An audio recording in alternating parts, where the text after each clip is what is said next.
बहुत से लोग मानते हैं कि महाराष्ट्र बहुत सारी हॉन्टेड लोकेशन से भरा पड़ा है। महाराष्ट्र में ऐसी बहुत सारी लोकेशंस है जहां पे कहे तो एक आम इंसान का जाना खतरे से खाली नहीं है। आज की इस कहानी में भी हम लोग आपको एक ऐसी ही हॉन्टेड लोकेशन के बारे में बताने वाले हैं जो भारत की सबसे ज्यादा हॉन्टेड लोकेशंस में से एक मानी जाती है। नमस्कार दोस्तों, स्वागत है आपका आज की इस कहानी में। आज की कहानी आप लोग के लिए बहुत खास होने वाली है और स्पेशली उनके लिए जो इस कहानी के आसपास घूमते हैं या फिर कहे जो इस इलाके के आसपास रहते हैं। आज की कहानी हमारे देश की एक ऐसी लोकेशन के बारे में है जिसे इंडिया की one of the most haunted location के नाम से जाना जाता है। आज की इस कहानी को शुरू करने से पहले मैं आप लोगों से रिक्वेस्ट करना चाहूंगा कि अगर आप लोग को भी हॉन्टेड स्टोरीज पसंद है और आपने अभी तक अगर इस चैनल को सब्सक्राइब नहीं किया है तो इस चैनल को सब्सक्राइब करके बेल आइकन जरूर दबाएं ताकि फ्यूचर में भी आने वाली ऐसी सच्ची घटनाओं पे हम आपको कहानियां सुना पाए। तो चलिए आज की इस कहानी को शुरू करते हैं। आज की कहानी है महाराष्ट्र के एक वाड़े के बारे में जिसका नाम है शनिवार वाड़ा। बहुत से लोग मानते हैं कि शनिवार वाड़ा एक भूतिया किला है और इसके पीछे एक बहुत ही ज्यादा दिलचस्प ऐतिहासिक कहानी है।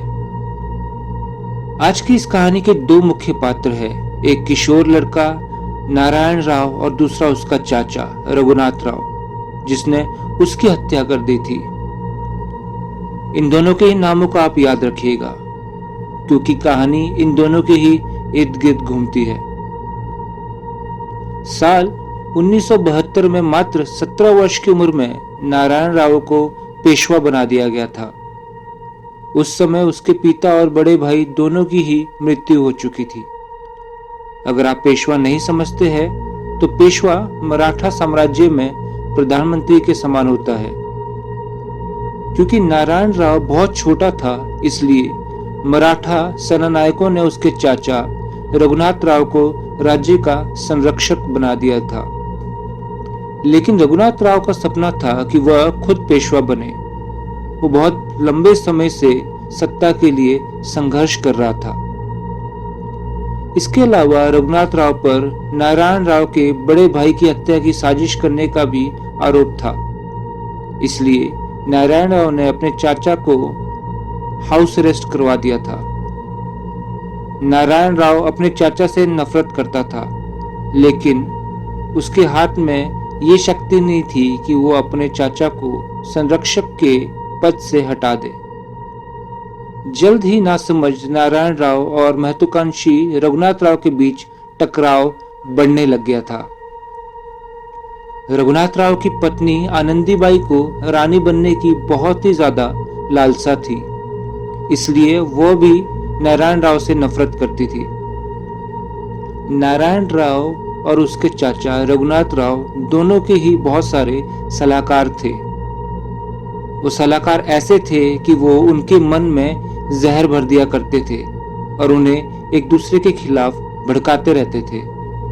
और इसी वजह से नारायण राव ने अपने चाचा रघुनाथ राव को नजरबंद कर दिया था या फिर कहे तो उनका हाउस अरेस्ट कर दिया था। अब आते हैं कहानी के दूसरे छोर पे। शनिवार वाड़ा की सुरक्षा गार्दी सैनिकों के हाथ में थी। गार्दी सैनिक कुछ ऐसे सैनिक थे जो सिर्फ पैसे से मतलब रखते थे। दूसरे तरीके से कहे तो उनका सिर्फ इतना मतलब था कि उन्हें समय पे पैसा मिले और वो राज्य की सुरक्षा करे। रघुनाथ राव को गार्दी सैनिकों की कमजोरी अच्छे से पता थी। उसे अच्छे से पता था कि गार्दी सैनिकों को सिर्फ पैसे से मतलब है, ना उन्हें किसी से प्यार है और ना ही किसी से नफरत। इसी के चलते रघुनाथ राव ने इस अवसर का फायदा उठाया। उसने गार्दी सैनिकों के प्रमुख सुमेर सिंह गार्दी को एक चिट्ठी भेजी जिसमें उसने सोने का लालच देके नारायण राव को पकड़ने को कहा। उसने लिखा था नारायण राव लाधरा, जिसका अर्थ है नारायण राव को पकड़ो। ये संदेश जब उसकी पत्नी आनंदीबाई के हाथ लगा तो उसने शब्दों के साथ हेरफेर कर दी।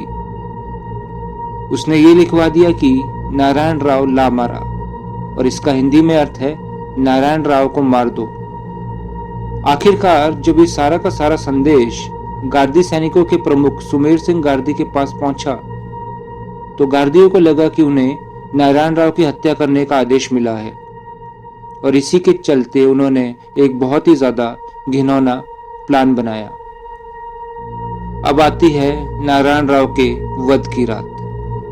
यह घटना सन 1973 के गणेश उत्सव के अंतिम दिन की थी, यानी अनंत चतुर्दशी की रात की। गार्दियों ने पहले रघुनाथ राव को नजरबंदी से मुक्त किया, फिर सुमेर सिंह गार्दी के नेतृत्व में एक समूह रात के समय हमला करने चल पड़ा। उन्होंने सबसे पहले नारायण राव के निजी अंगरक्षकों की हत्या कर दी। जिस समय उन अंगरक्षकों की हत्या हो रही थी तो वो बहुत जोरों से चीख पुकार कर रहे थे। जैसे ही नारायण राव ने अपनी आंखें खोली तो उसने देखा कि गार्दी सैनिक नंगी तलवारें लेकर उसकी ओर बढ़ रहे हैं। यह देखते वो समझ गया था कि गार्दी सैनिक उसे मारने के लिए आए हुए हैं। इसी के चलते वो जोर जोर से चिल्लाया, लेकिन आसपास कोई न था क्योंकि सबको पहले ही हटा दिया गया था। अपनी मौत को करीब देखकर वह डर के मारे महल के गलियारों में दौड़ने लगा और सैनिक उसका पीछा करने लगे। दौड़ते हुए वो जोर जोर से चिल्ला रहा था, काका मला वाचवा, काका मला वाचवा। उसे लगा कि उसे अब केवल उसका चाचा ही बचा सकता है, लेकिन उसे पता ना था कि हत्या का आदेश उसके चाचा ने ही दिया है। वो दौड़ते दौड़ते अपने चाचा के कमरे तक पहुंचा और रोते चीखते हुए फिर से चिल्लाया, काका मला वाचवा। इसका अर्थ है काका मुझे बचा लीजिए। लेकिन उसके चाचा ने उसकी पुकार को अनसुना कर दिया। थोड़ी ही देर में सैनिकों ने उसे पकड़ लिया और सुमेर सिंह गार्दी ने उसके टुकड़े टुकड़े कर दिए। ये सारी की सारी चीजें सिर्फ आधे घंटे के भीतर ही हुई। नारायण राव की मौत के बाद उसका शव रात के अंधेरे में ही गुप्त रूप से मुठा नदी के किनारे जला दिया गया और इसी के साथ उसका गुप्त तरीके से अंतिम संस्कार हो गया। दोस्तों, बात सिर्फ यहीं पे नहीं रुकती है। उस दिन के बाद से वहां पे बहुत सारी हॉन्टेड चीजें होनी शुरू हो गई। उस दिन के बाद से वो पूरा का पूरा किला धीरे धीरे हॉन्टेड हो गया और लोगों को बहुत ही ज्यादा डर लगने लगा। अक्सर लोगों को लगता था कि नारायण राव की आत्मा वहीं पे भटक रही है। दोस्तों, आज भी पूर्णिमा की रातों में, खासकर शुक्रवार की रात, लोगों को लगता है कि उन्हें किले से कुछ आवाजें सुनाई देती है। कुछ ऐसी आवाजें जो कह रही हो, काका मला वाचवा। कुछ पर्यटकों का यह भी कहना है कि उन्होंने खून से सना हुआ एक लड़का देखा है जो मदद के लिए दौड़ता रहता है और अचानक गायब हो जाता है। सावधानी के तौर पर सरकार ने इस किले में 6:30 के बाद प्रवेश वर्जित कर रखा है, लेकिन स्थानीय गाइड और बुजुर्ग कहते हैं कि शनिवार वाड़ा में रात बिताना मौत को बुलावा देने के बराबर है। तो दोस्तों, उम्मीद करता हूं कि आज की कहानी सुनकर आपको बहुत ही ज्यादा अच्छा लगा होगा और आपको आज की ये कहानी बहुत ही ज्यादा पसंद आई होगी। अगर आपके पास भी ऐसी कोई सच्ची कहानी है और आप चाहते हैं कि आपकी कहानी हम अपने इस चैनल पे लाए, तो डिस्क्रिप्शन में दी हुई मेल आईडी पे अपनी कहानी जरूर भेजें। साथ ही साथ आप चाहे तो हमारे कमेंट बॉक्स पे भी अपनी कहानी लिखकर भेज सकते हैं। तब तक के लिए मिलते हैं किसी और रात एक नई कहानी के साथ।